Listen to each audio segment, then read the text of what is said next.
के तत्वावधान में ये तीसरा चरण वृक्षारोपण का चल रहा है। ये बहुत अच्छा रहा। वृक्ष मित्रों को मैं बहुत बधाई देता हूँ। इसमें हमारे एक और भी वृक्ष मित्र आए, बात दिल को छू गई। मैं संगीता जी से इस बारे में निवेदन करूंगा कि वो कुछ इस पर प्रकाश डालें। संगीता जी।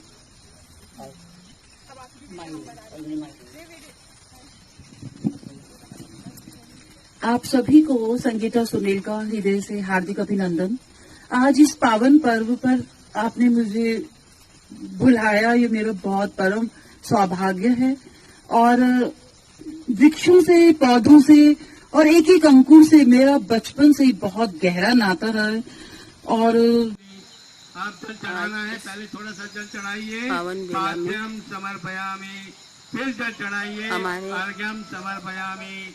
स्वर्गीय जिसके चाचा पास जी जल नहीं है वो हाथ जोड़ के भावनात्मक रूप से चढ़ा सकते हैं। जगत बहादुर गुरु के वस्त्रम याद में समर्पयामि, फिर वृक्ष जल लगाया चढ़ाइए। जा रहा है। आत्मन समर्पयामि, सर्वाभावे अक्षताम समर्पयामि, धूपम आग्रापयामि, दीपम दर्शयामि। देव स्मरण करा, अपने गुरु कुल पितृ देवता का स्मरण करा। ये मान लिया कि वो सूक्ष्म रूप में यहाँ आ गए हैं। अब उनको आपने नमस्कार करना है। ओम सिद्धि बुद्धि सहिताय श्री मन्मा गणाधिपतये नमः। ओम लक्ष्मी नारायणाभ्यम नमः। ओम उमा महेश्वराभ्यम नमः। ओम वाणी हिरण्यगर्भाभ्यम नमः। ओम सची पुरंदराभ्यम नमः। ओम मातृ पितृ चरण कमलाभ्यो नमः। ओम कुल देवताभ्यो नमः। पावन बेला हे प्रभु, ये कोरोना शीघ्र समाप्त हो, इसके हमारे लिए चाचा जी आपने शहीद स्वस्ति जगत वाचन बहादुर गुरु मैं पढ़ूंगा की और याद आपने ये में दीपक वृक्ष लगाया को जा रहा सिखाना है। और पूजा करनी है। इसमें धूपबत्ती वाले धूपबत्ती जलाएं, हमारे इसके ताऊ बाद जी, वह वो जलाते रहे। मेरी बहन शालिनी गुरु, ओम गणानां त्वा गणपति भाई राजीव गुरु, मेरी बेटी प्रियाक्षी थापा और स्वयं मैं उपस्थित हैं।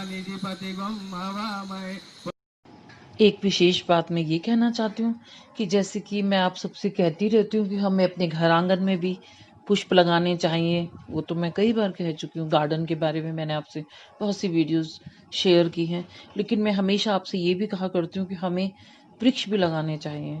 और मैं आज इसीलिए वृक्षारोपण समारोह जो हुआ है स्वतंत्रता दिवस के उपलक्ष्य में, एक दिन पहले हुआ था ये समारोह, और उससे भी कई दिन पहले 3 इसके सत्र हुए थे और ये तीसरा सत्र है। मैंने भी इसमें भाग लिया था।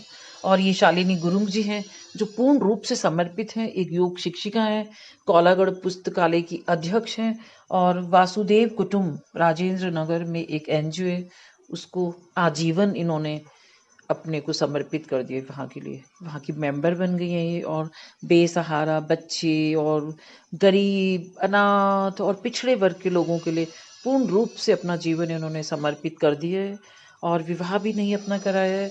और मैं आप सबसे कहना चाहती हूँ इस वीडियो के माध्यम से कि हमें इनसे प्रेरणा लेनी चाहिए। कितना त्याग, कितना समर्पण, कितनी तपस्या। और एक पेड़, ये जो पेड़ है इनके अपने चाचा जी के नाम का ये इन्होंने लगाया है। बहुत पेड़ लगाए हैं जो शहीद हो गए थे सेना में, और मैं चाहती हूँ कि आप भी अपने को ऐसे ही समर्पित कीजिए और देश के लिए योगदान कीजिए।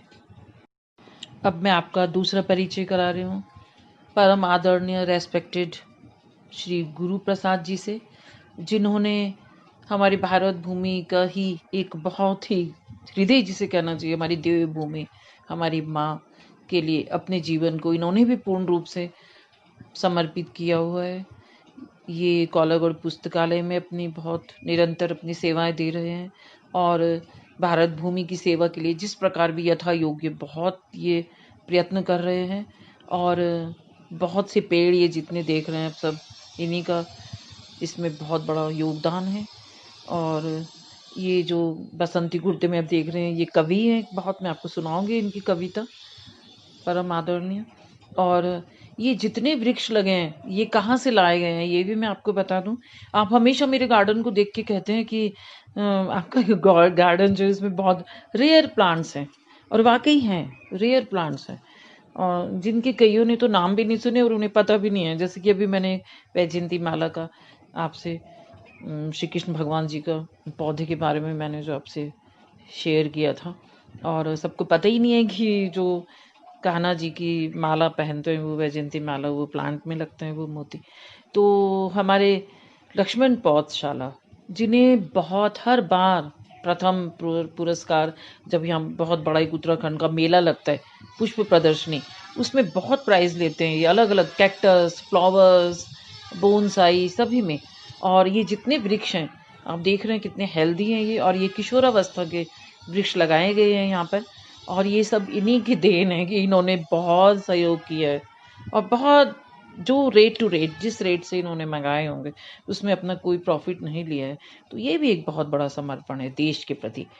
और ये जो वृक्ष लगाए गए हैं इनमें पीपल, बरगद, कीकर और बेलपत्री के, और एक होता है ना अमलतास, और ये अलग अलग है। मैंने भी पेड़ लगाए हैं, लेकिन मैं अगर उन सबको दिखाने लगती आपको, या जो इन्होंने मुझे कहा था कि आप बोलिए कुछ, मैं अपने वो सारे अंश दिखाती तो मुझे तो आप सुनते ही रहते हैं, वीडियो बहुत लंबे हो जाते। आज मेरा हृदय है कि मैं इनके बारे में कहूँ कुछ, और इतनी महान हस्तियों के बारे में अपने, जो मेरे बहुत ही भावाविभोर हो रही हूँ मैं, उनसे आपका परिचय कराऊं। और कितना खूबसूरत लग रही है ये देखिए देवभूमि। और मैं कहा करती हूँ ना, हमारी देवभूमि इतनी हरी है फिर भी हम हरेला त्योहार मनाते हैं, और ये हरेला त्योहार का ही एक चरण था। हरेला त्योहार का ही चरण था। हरेला त्योहार का मतलब है कि पृथ्वी को हरा भरा रखिए, उसमें सहयोग दीजिए जितना आप कर सकते हैं। अपने घर आंगन को भी पुष्पों से सजाइए और पूरी संपूर्ण पृथ्वी को सजाइए, तभी मानव जाति का कल्याण है। और एक मैं आपसे एक विशेष अपने बहुत खास एक दिल के बहुत ही करीब जो है उनसे मिलवाना चाहूँगी, सुषमा नौटियाल जी, जिन्होंने मुझे प्रेरित किया है सदा ही हर अच्छे कार्य में मुझे सबसे पहले बताना, और उन्होंने ही मुझे इस कार्य के लिए प्रेरित किया है कि मैं भी कुछ वृक्ष लगाऊं। नहीं तो मुझे पता नहीं था कि यहाँ पर वृक्ष लग रहे हैं या क्या हो रहा है, और उन्होंने ही मुझे यहाँ पर मेरा इन सब से परिचय कराया। और मैंने भी ताकि इस इतने बड़े पर्व में अपना कुछ अंश, एक सुई की नोक से भी बहुत कम, जो समर्पित किया है देश के लिए। और मैं आप सबसे कहना चाहूँगी कि आप भी प्रेरणा लीजिए इस पर्व से, और इस पर्व को रोज मनाएं। और मैं ये आपको दिखा रही हूँ बाएं तरफ से दाहिनी तरफ, ये सबसे पहले हैं प्रीति जी, और फिर बीच में पूनम जी हैं, और दाहिनी तरफ हैं सुषमा नौटियाल जी। और ये तीनों ही बहुत अपने जीवन को किस तरह से समर्पित किए हुए हैं देवभूमि के लिए। और जितने शत्रु हैं इन सभी में इन्होंने भाग लिया है। और पीछे खड़े हैं लक्ष्मण पौधशाला के ऑनर राकेश नौटियाल जी, जिन्होंने अपना पूर्ण जीवन समर्पित कर दिया है भारत माँ के लिए।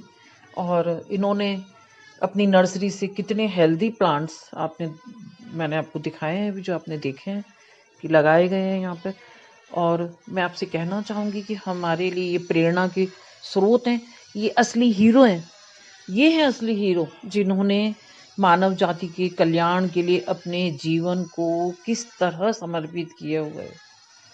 सुबह ही 4 बजे ये उठ गए हैं, 5 बजे यहाँ पहुँच गए हैं, बिल्कुल मुंह अंधेरे। और फिर इन पौधों को जब पानी की कुछ कमी होती तो एक नहर है, मैं आपको दिखाऊंगी, वहाँ से लगा के मजदूरों को लगा के उनमें पानी से सिंचित करना उन्हें। और कहते हैं कि जब पृथ्वी हरी भरी होगी तो तभी तो होगा ना हमारा जीवन भी हरियाली से परिपूर्ण। और मैंने आपसे पहले भी अपनी कई वीडियोस में कहा है कि हमारे पूर्वजों के लगाए हुए जो वृक्ष हैं उनकी छाया, फल, फूल वो हम लोग ले रहे हैं सभी। और जब हम लगाएंगे तब हमारे आने वाली जो पीढ़ियाँ हैं वो उसका लाभ उठा सकेंगी। और हम चाहें तो हम रोज इस पर्व को मना सकते हैं। हरेला त्योहार का ही ये एक हिस्सा है वृक्षारोपण का जो किया गया है। और कहते हैं जब जागे तभी सवेरा, जब जागे सब तभी सवेरा। और आज मैं अपनी भारत भूमि को फिर से एक बार हृदय से नमन करते हुए मैं कहना चाहूँगी कि आप सब अपने मन ही मन में जोर जोर से बोलिए, भारत माता की जय, जय जवान जय किसान, मेरा देश महान, जननी जन्म भूमिश्च स्वर्गादपि गरीयसी। और ये सब महामंत्र की तरह से हैं, इन्हें हमें अपने जीवन में सदा स्मरण रखना चाहिए। हमें अपने व्हाट्सएप पे भी जो लोग मुझसे जुड़े हुए उन्हें पता है, यही नारे लगाने चाहिए, यही मोटो लगाने चाहिए, यही मंत्र लगाने चाहिए। और ये मेरे घर के गार्डन के जो फूल हैं मैं वो आपको दिखा रही हूँ। तो जब फूल लगाएं, जब पौधा लगाएं तभी हरियाली। मैंने आज इसे एडिट करते हुए मेरे दिमाग में आया है ये खुद ही। जब लगाया पौधा तभी हरियाली, और जब जगाया दीप, जब जलाया दीप तभी हुई दिवाली। धन्यवाद। वंदे मातरम।